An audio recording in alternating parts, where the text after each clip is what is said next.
As the United Nations General Assembly comes to an end, the world's attention has been drawn to the pressing global issues, including the ongoing crisis in Gaza. Today on the program, we'll delve into the complexities of the situation through an exclusive interview with the Palestinian ambassador to Nigeria, joining us to examine the humanitarian, political, and diplomatic dimensions of the Gaza crisis and seeking insight and perspective crucial for understanding and addressing the critical issue on the international stage. Thanks so much, Your Excellency, for joining us on the program tonight.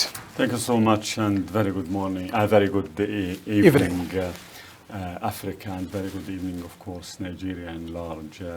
Indeed, thank you so much again, Mike, and for the Global TV for hosting me. And before you start, if you allow me, since you shed light on the issue of hunger, and then you went directly to the crisis in Gaza, because terms or wording have a meaning.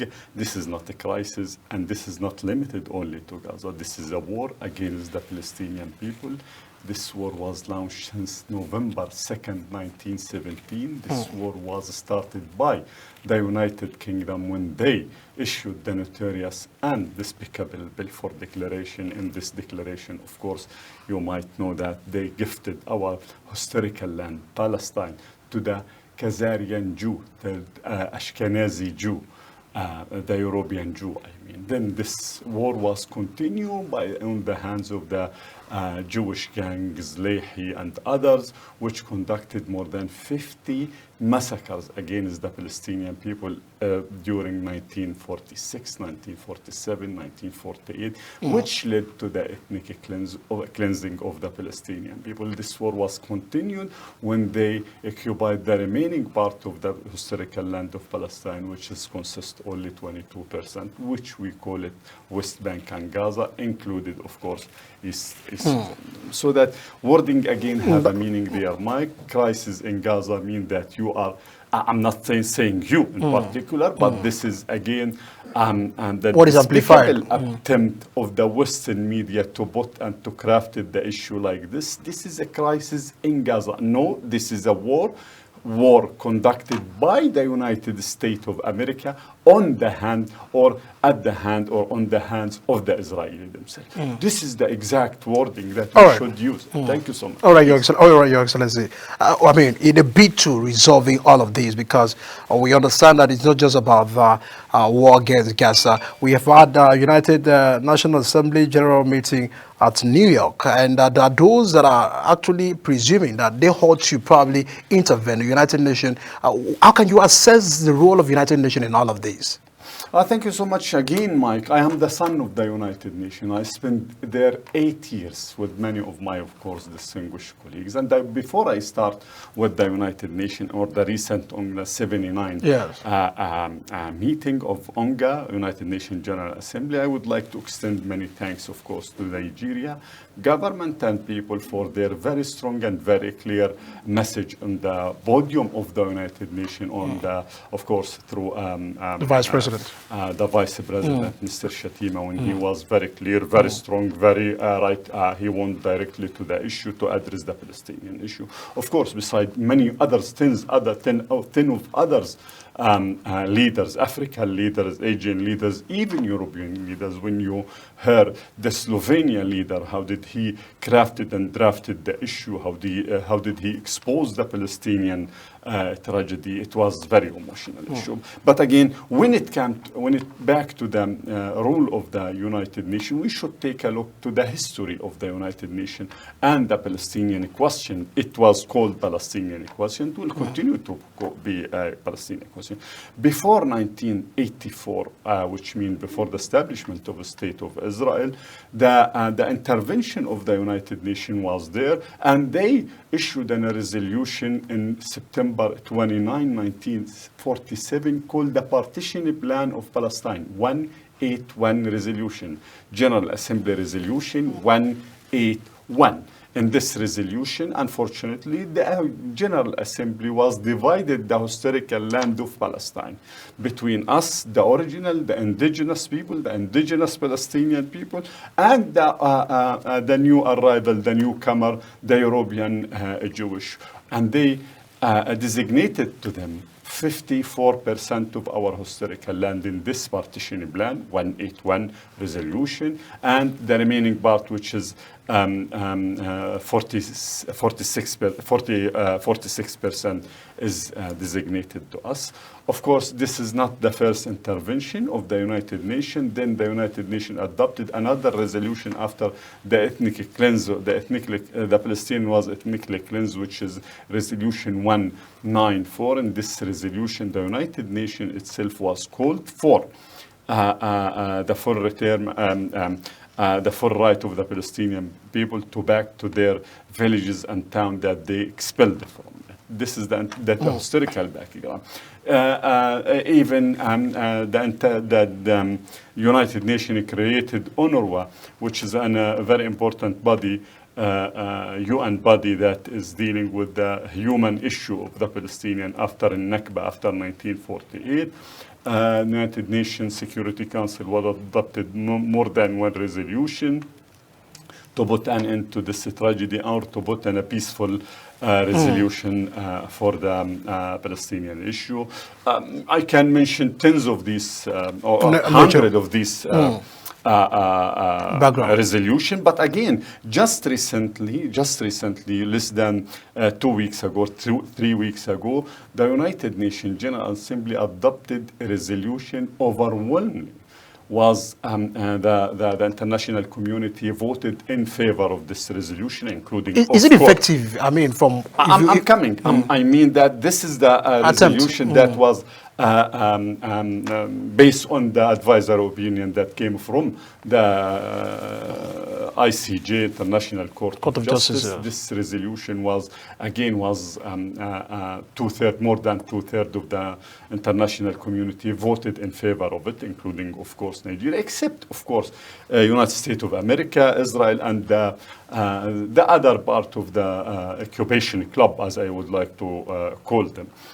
When it came to the United Nations, there is the General Assembly, and we have many things to talk about it. I already started by the partition plan, then till we reached the very recent resolution. This is a very long resolution, very important resolution. This resolution came after the ICJ, again, advisory opinion. But the other part of the United Nations is the Security Council body itself, which is the main responsibility on its shoulder is to keep peace and security all around the world. Unfortunately, this particular body is completely, when it came to the Palestinian question, is completely paralyzed. Is doing nothing because of the veto power, the American veto power that blocked everything. Just in the last 1 year, United States of America uses the veto for against a resolution calling for a ceasefire and one of the other amendment in other resolution 5 times. This is how did the United States, or how the Security Council's work. The Security Council, unfortunately, is completely paralyzed when it came again to the Palestinian issue because of the American veto. Why is America really backing Israel? This is something need a lot of interview to handle the issue. It's not only America, many other Western countries, as I already told you, the first one to sow the seed for all this evil that we are enduring since more than 106-7 years ago was the United Kingdom itself when they issued the notorious and despicable bill for declaration. But when it came to the United States itself, you need to listen to the current president when he say, I am a Zionist, and if there is no Israel, we should create Israel. No, they know that Israel is a military base for the American empire in the Middle East. And when it came to the Middle East, you know how much the Middle East and Africa itself is very rich places or very rich regions, and which we should be very clear in this regard. Without Israel, the majority or the many of the economic and political interests for the United States itself will not be implemented. All right, Your Excellency, can you give us an understanding about the key challenges the people of Palestine are really facing as of now? In the macro level, of course, the occupation and it is supported. And again, when we say the United States of America and many other Western countries, we are not revealing the secrets, of course. This is something any political commentator, anyone studying politics in any university worldwide know that this is, we are suffering mainly from the American and some other Western countries. A lot of challenges. You cannot talk about one challenge or two challenges the Palestinian people is suffering. There is historical challenges, and I already go through part of it. But currently, if you want to ask about currently in West Bank or in Gaza, because we are those two places completely divided, even Jerusalem itself is completely separated from West Bank. When it came to Gaza, there is a lot of tens of UN reports, tens of human rights reports, institution reports, tens of even Israeli reports. Israeli reports, I mean B'Tselem and other NGOs, Israeli NGOs is talking about the suffering, the challenges that the Palestinian is enduring in a day. Let me just say a very important issue or some statistical figure. When it came to the suffering, just to say that more than 41,000 Palestinians was killed. The majority of them is children and women. 10,000 Palestinians was still missing. We did not know whether they are died, killed, whether they are injured. We did not know their final fate. Other issue that we are suffering just 2 days ago, and I'm gonna give some examples, but there is tens of examples. For example, when it came to the water issue, we are completely drinking today. The Palestinian in Gaza is drinking not suitable and of course not enough water. But even the water, the quality of the water is very bad.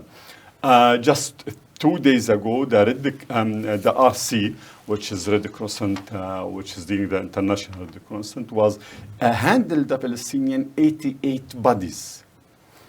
They received it from the Israeli side. Could you imagine, with no identification for any one of those bodies? So that we already bury 88 bodies, just yesterday, with no, and just in mass grave, because we did not have any information about any single one of those bodies. This is part of our suffering. We are talking about more than 4,000 Palestinian children and women, elderly person, and others, of course, have a life change injury. Already they are maimed. When it came to the how much the Palestinians suffering when it came to the food security, we are, according to the international, of course, reports, all the Palestinian 100% is endured to the, I mean, they did not have enough food.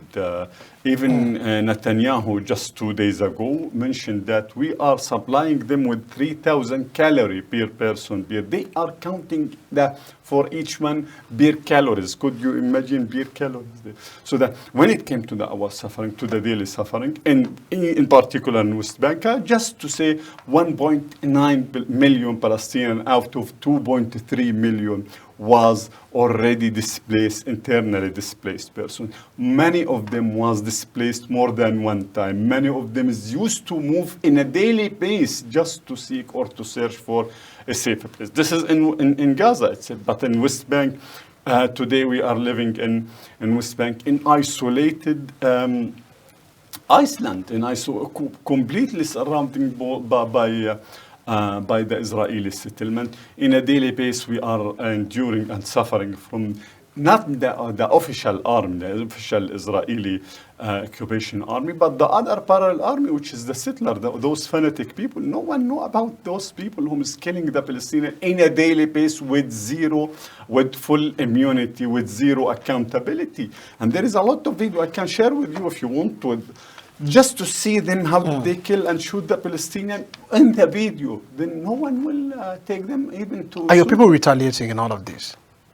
Are your people fighting back in all of this? No, we did not have the ability to fight but we are resisting, because fighting is completely different. We are resisting. I'm here to resist. I'm here to tell my narrative. Yes, we are resisting and we will continue to resist. Likewise, every human being You know that Africa, the majority, all Africa in general, Asia and Latin America, 60, 70 years ago was under colonial. Did you, your grandfather, your grandmother, did they welcome their colonizer with the red carpet, or they give them? They resisted them, which is their full right to resist. We are resisting, of course, the Israeli occupation, and we will continue to resist. And there is a lot of tools to resist the Israeli occupation. On top of that, of course, the diplomatic tool. On top of that, also, to tell the people here and everywhere around the world our real story, because we did not have the chance, unfortunately, to tell our story long time ago. Unfortunately, again, only the Western media, which is completely biased. It's completely biased in general. The majority of Western media is completely biased, and they used to deliver and to spread only the Israeli side narrative. We're more concerned about how we can actually get, because we've seen some level of humanitarian assistance. Do you feel that effort have not been made so far in terms of humanitarian aid in respect to all of this? No, the issue is even if you when it came to the humanitarian assistance, it's not enough, and this is according again to the UN Secretary General just 2 days ago, when he in his speech before the Security Council, he already shed light in this and shed light in many issues. And part of it, of course, the insufficient humanitarian assistance. But this is not the point. Even if it continue to supply us, today we are receiving approximately 50 to sometimes 60 truck out of 500 truck that Gaza was used to receive it prior to the recent Israeli war or escalation, so to speak. The question is, even if they supply the Gaza in a daily basis with 500 or 600, this is not enough for very simple reason. You are supplying them and bombarding them. You are supplying them and shooting them. This means that this tragedy should stop. The war should stop at the very beginning. Then we should talk about. Meanwhile, we will continue to talk about the humanitarian assistance, but to make sure that this humanitarian assistance have a limit. 100, 200, 300, 500 truck per day, we should, at the very beginning, to talk about a ceasefire and to put an end to the Israeli aggression and to the Israeli military war. It's not Israeli, United States of America and Israeli against the Palestinians. What do your people really mean by ceasefire to them? What does ceasefire really mean to them?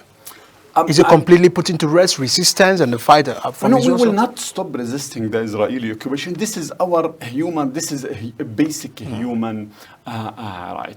Again, you can back to your history, your personal history. Just 7 years ago, did you, as African, as I will not going to name many of the African countries, but did any one of the African countries was stopped resisting the occupation? Did you think that any one of them stopped resisting the colonizer? For us, putting an end to the war, that they call it ceasefire, which I used to say this is not the accurate wording, because ceasefire, this means that there is two armies fighting against each other.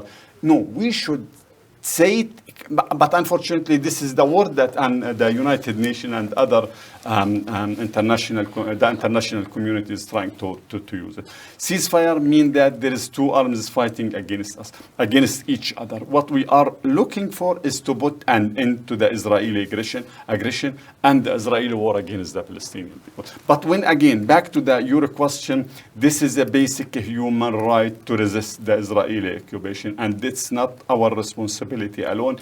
Everyone worldwide have a sense of humanity should resist the Israeli occupation and should raise his voice against the Israeli occupation.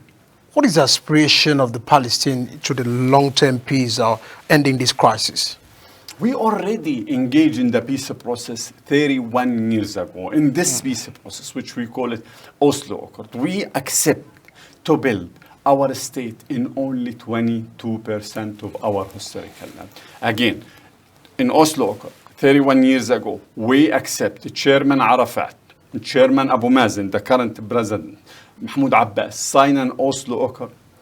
In this Oslo Accord, the ultimate goal of it is to build the Palestinian state in only 22% 2% of our historical land, with East Jerusalem, of course, our capital. But unfortunately, just last July, July, 3 months ago, the Israeli Knesset, Parliament, adopted a resolution with 69 voted in favor, 9 voted against. This resolution is calling for no state for the Palestinian, and they will not accept, even in the negotiation table, to reach a two-state solution or to accept a building or embodiment of a state of Palestine west of the Jordan River. We are hearing a very sad situation. Hezbollah leader have been killed, and there are those that are really concerned about the attack on Lebanon. What is your view on that? Israel is attacking Lebanon a long time ago, and Israel is still occupying part of Lebanon, Mazara Shib'a, which is Shib'a farmers, even, and Israel is still occupying part of the Syrian Golan, part of Syria, which is Syrian highest, the Golan Heights, and likewise it occupying West Bank. And so that Hezbollah was resisting the Israeli occupation, and since the beginning of the last escalation, they were exchanged many fighting in the occupied Lebanese territories. But again, you of course heard about just 1 week ago, 10 days ago, when they exploded the pagers and the the telecommunication device, and killed tens of Lebanese and many other hundred of them. This is a crime against humanity. This is a terrorist attack. And we are not revealing a secret when we say that this is for sure Israel and other, of course, for sure, other with the full support and impunity by the American, and for sure there is many other intelligence Western country who is working, and that this is not only the hand of Israel. We know that. All right, Your Excellency, we'll go on a very quick break right away. Your Excellency will be back. And once we return from that break, we'll be looking at other critical issues on the international stage, and most especially on this recent United Nations National Assembly meeting in New York. To stay with us on the program, we'll be right back.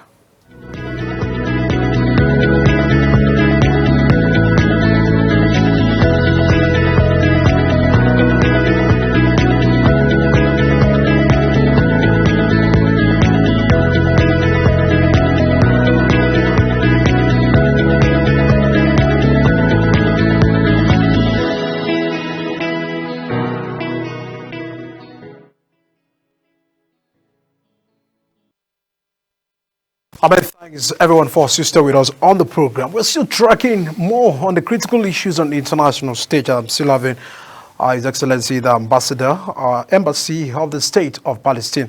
Thanks so much, Your Excellency, for still being part of us. I would love to know your take on the efforts being made so far in a bid to promote peace and stability, because some person probably were looking up to the United Nations meeting, where we've seen different crises in other parts of the country. What are your assessment on the effort being made so far in addressing the main issues? If you want to ask me about the UN itself effort, yes. I'm gonna back to you on the same exact issue. UN adopted tens of resolutions to put an end to this, to the Israeli occupation, but by the end of the day, the UN General Assembly did not have the teeth, the power to implement his resolution. What is the role of Security Council? I'm coming. I'm talking about the two main bodies of the United Nations. So that the General Assembly did not have the power, at least the power, the physical power to implement this resolution. But still, the General Assembly and the international community have on their hand. There is a lot of tools, peaceful tools, legitimate tools, legal tools, diplomatic tools, political tools, that if they ignited it, if they used it, this means that they will put an end, or at least they're gonna paralyze the entire Israeli occupation. And the recent resolution, which is adopted just in September 13, mentioned or shed light in many of these tools that the international community can use it. But again, the one who have the full responsibility to implement and have the teeth to implement its resolution is the Security Council. And again, let us be very frank, and this is what we are trying to do it or to work on it long time ago, is to the reform of the Security Council, because the Security Council has become completely paralyzed when one of the G5 or B5 permanent whom is holding the veto. One of them is using it as veto. This means that the whole entire international community will become paralyzed. And in the Palestinian case, America used this veto against the Palestinian people more than 80 times since the establishment of the United Nations. Just again in the very last 11 month, 12 months approximately, we are very close to 1 year. In the last 1 year, they used it 5 times against the Palestinian people, again to put an end to this war, or what they call it ceasefire, which I did not like the word ceasefire again, and I explained myself why it should not be used as ceasefire. It should be put an end to the Israeli war. Again, the main body that have the responsibility, legal and moral responsibility, to say now it means enough is the Security Council, and the Security Council is completely paralyzed because, again, the United States of America. From your own view, how do you feel the UNGA 79 is actionable? Because it's just not just about the gathering of world leaders, but a call to action. And the moment where our attention are focused on calling to action, what do you feel that their powers are enough to really call for actions? Again, there is a lot of tools, peaceful tools, legal tools, diplomatic tools, economic tools, political tools that is still on the hand of UNGA itself to put an end to the Israeli occupation. If the UNGA, if the member state, the 193 a member state, of course, you should remove Israel, America, and the other part of the occupation club. It's going to be approximately 160 member states. If they use all the tools which is available in their hand, such as the economic sanctions, political boycott, and all of these stuff, I think they can put an end to the Israeli occupation, or put Israel accountable, and put Israel as a country or as a state under the international law, not a state above the international law. So what steps can be taken for a peaceful resolution to all of these crises and for sustainable peace? Okay, all the resolution that needed to already adopted. 181 is already adopted. 194, which called for the right of return for the Palestinian refugees, already adopted 75 years ago. Other resolution 242, 338, and other Security Council it's there. The resolution is there, just to put it on the table for implementation.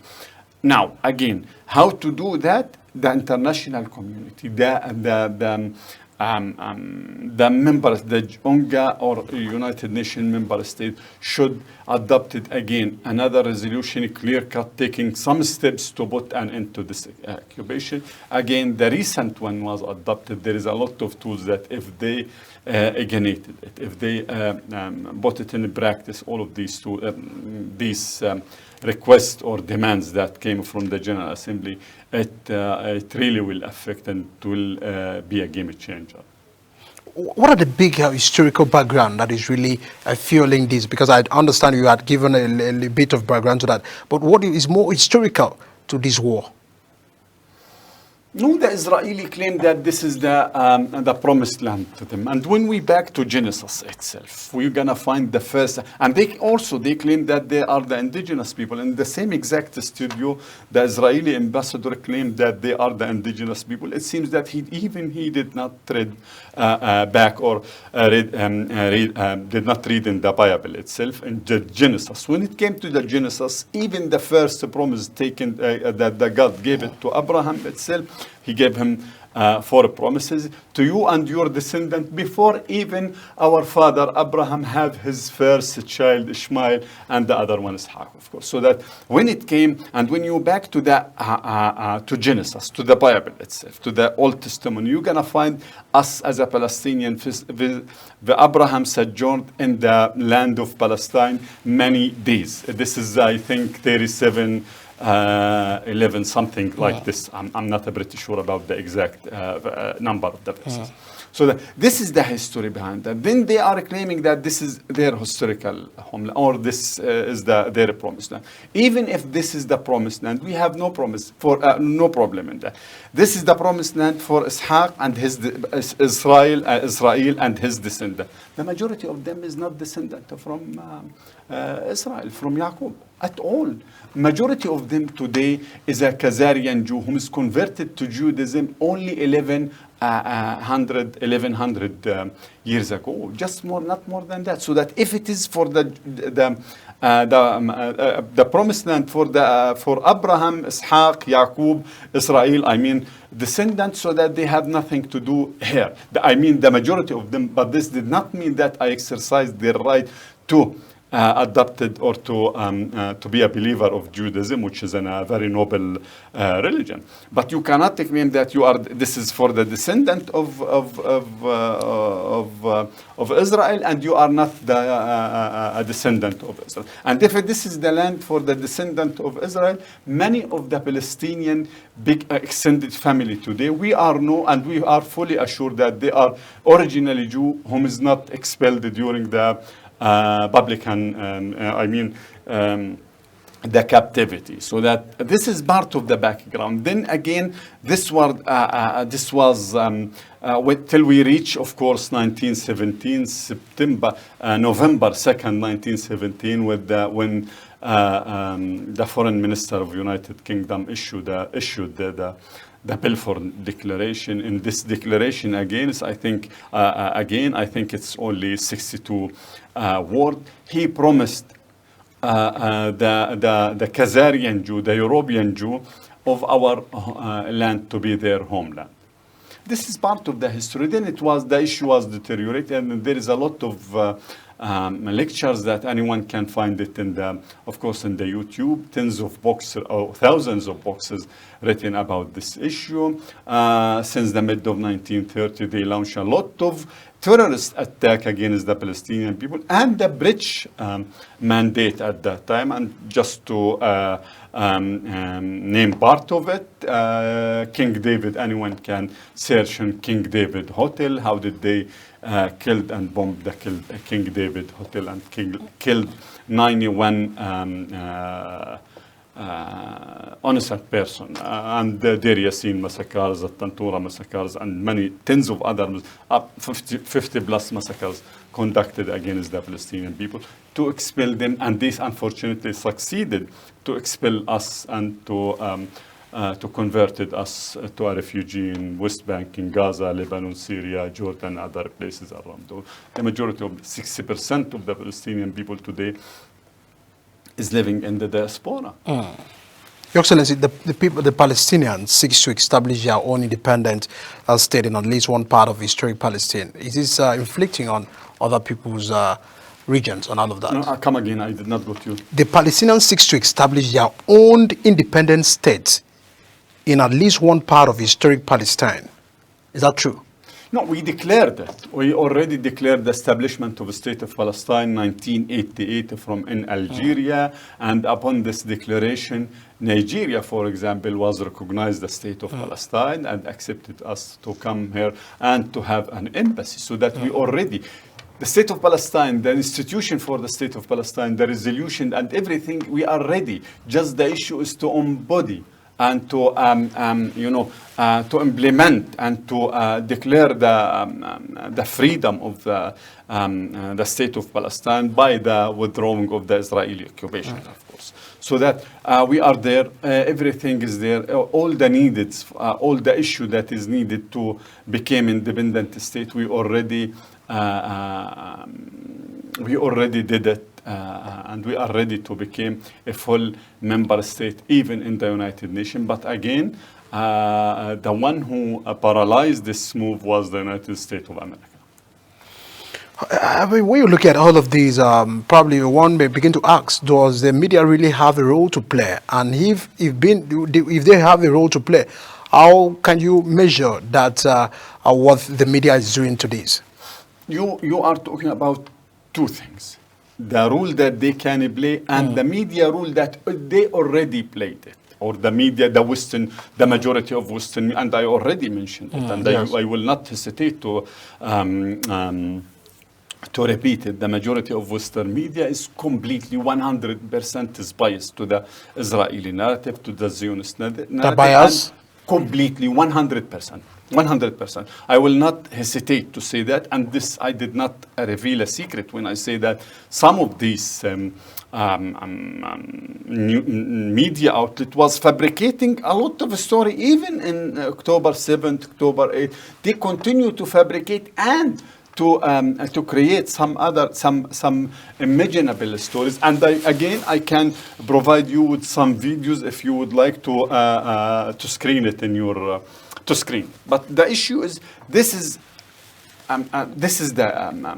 according to what did many of the biased Western media, they already played this dirty role. They already publish and spread the Israeli narrative, the one-side narrative, and they did not allow us to appear in their screens to tell our part of our story. Unfortunately, this is. But when it came to the other media outlet, which I used to tell the journalists who came in a weekly basis to my embassy, you have a moral rule. In your hand, there is a lot of rules that you can play it for the sake of the peace in the very near future. This role is just to give us the opportunity to tell our story as a Palestinian. I'm pretty sure this might be the third time that I came to Global TV, and this might be, I'm pretty sure none of the Palestinians before me was invited to tell his story. Now this is a good opportunity. What is happening with all the sadness, with all the blood that is still shed in Palestine, this is a good opportunity to give us, as a Nigerian and African media outlet, to give us the opportunity to come, to visit, to tell our story, even with all the questions that you believe that it is very tough question. We are here to tell our story, and we are not seeking anyone's support. I used to say, don't support us, just listen to us. Not more than that. Is it fair or not? Mike, is it fair to listen to me? I'm not seeking your support at all. Don't support me at all. Even you can go, or anyone can go to the Israeli side to bring all the tough and the difficult questions, but not a propaganda. By the end of the day, we are suffering from bring all the question, ask me, put me in the corner and ask me all these tough questions. We are not seeking your support. We are seeking just you to be fair and to give us the chance to tell our story, not more than that. All right, very lastly, before we wrap up on the program, I understand the attack. Would you say and confirm to us that the deadly attack on October 7 with 1,200 people with over 200 hostages seized are false? No, I did not say a false at all, and we will not say a false at all.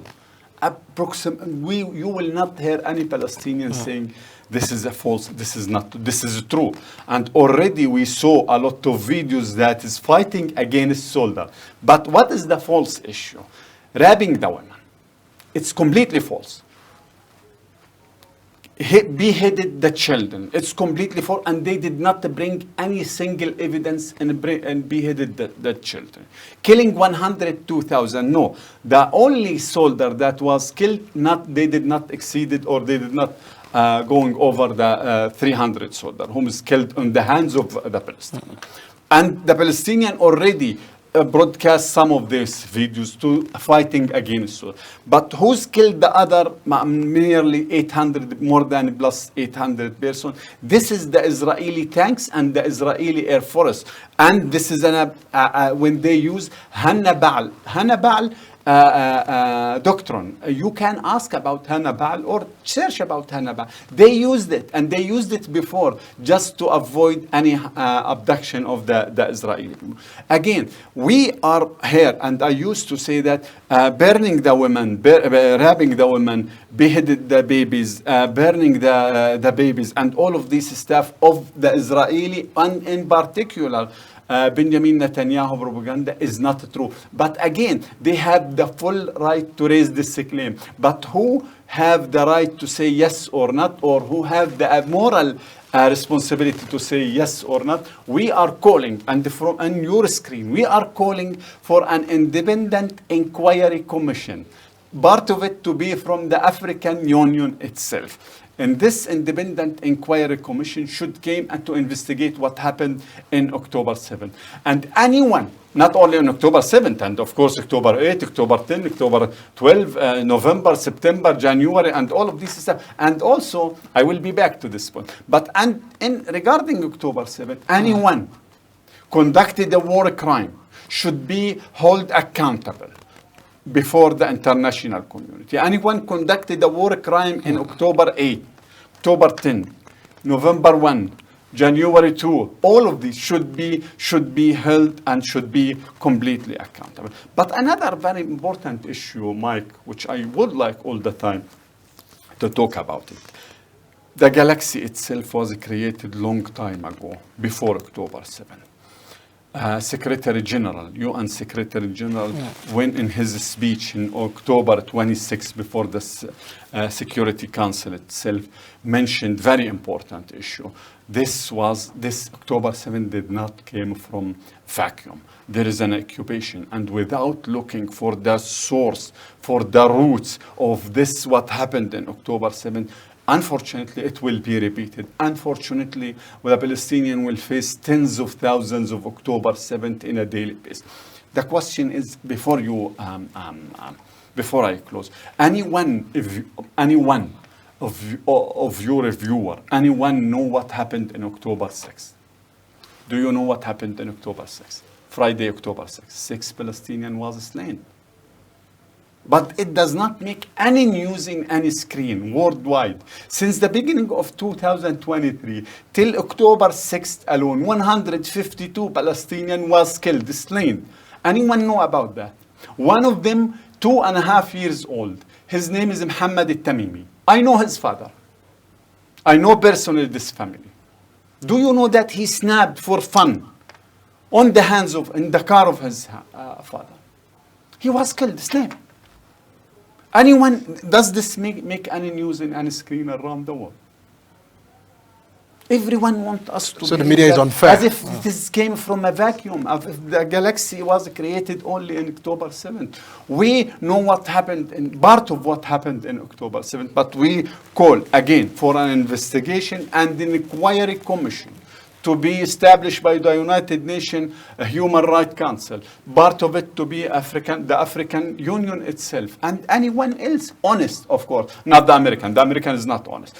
Anyone, any institution, anybody, any international body to come and to investigate what happened in October 7th. And again, anyone conducted any single war crime, because we want to, even we, the Palestinians, because we paid a lot for October 7th. We want to know the exact truth. What happened in October 7th? Anyone conducted a war crime in October 7th, according to the international law, he should be held accountable.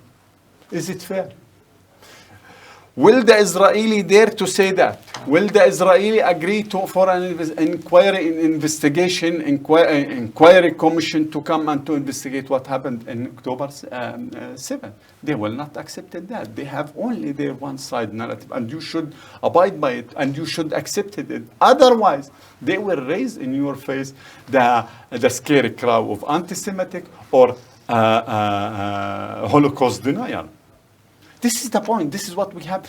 Do you know that how many inquiry commission was established by the human rights itself? And Israel refused to cooperate with them.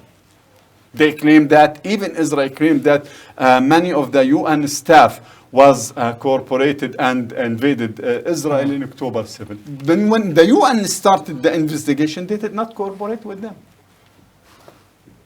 We need a third party to come to investigate and to give us a final report. And again, anyone conducted any war crime in October 6th, in October 7th, after October 7th, before October 7th, should be held accountable.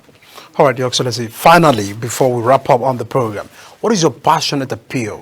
Leave emotions out of this, because one probably may imagine that you are speaking from the place of being an ambassador to Palestine. What is your passionate appeal, owing to the fact that lives have been lost both at the part of Israel and also in Gaza? Before I start that, you should ask me, do you have a problem with the Israeli? No. Do you have a problem with the Jewish people? Absolutely no. We did not have anything against the Jewish people. And the first ever government that we established Yasser Arafat established in 1994, one of our ministers was a rabbi. Do you know that? Anyone worldwide know that Moshe Hirsch was a rabbi and was one of our ministers. My first ever boss in the Ministry of Planning and International Cooperation was a Jewish man, Ilan Halevi. And he's the special man for Yasser Arafat to send him to any place, special representative of Yasser Arafat, special. This is the most important issue, because without taking a look, where is our problem exactly? It is with the Israeli occupation. Is this the Palestinian issue? No, a lot of Jewish, tens of Jewish, noble Jewish, whom is used to write against the Israeli occupation, used to resist with us, alongside with us, as Jewish people. We have a problem, and this is a chronic problem with the Israeli occupation, not Israel. With the Israeli occupation, not the Jewish people, because all of these, once you mix all of these issues, this means that they have a problem with the Jewish. No, this is not with the Jewish. They have a problem because they are Muslim and they are at all. The first ever, or the most bloody resistant movement was established by George Habash. Please, everyone, just to search George Habash. He's a Christian Palestinian. The first one to smuggle weapons to Yasser Arafat was the Archbishop Capucci. Google it. All of these issues, as long as it continue to be high, the misinformation is making the issues more worse. Thanks so much, Ambassador of Palestine in Nigeria, Abdullah Abu. Thanks so much for joining us on the program tonight. We do hope to have more and our prayers and our thoughts with the people over there. I'm here, please. I'm here to you, and I'm in your disposable, and everyone disposable. Even if not, he is not a journalist. Anyone would like to visit me in my office, I'm here. I'm in your disposable. All. Thank you so much, Your Excellency. Out of Gaza, that's where we draw the curtain on the conversion of tracking the humanitarian, political, and diplomatic dimensions of the crisis in Gaza, and seeking insight to all of this resolution. We do hope that peace will be restored in these regions for humanity. My name is Deacon Michael. Thanks so much for joining us and tuning in to Big Talk tonight. See you again.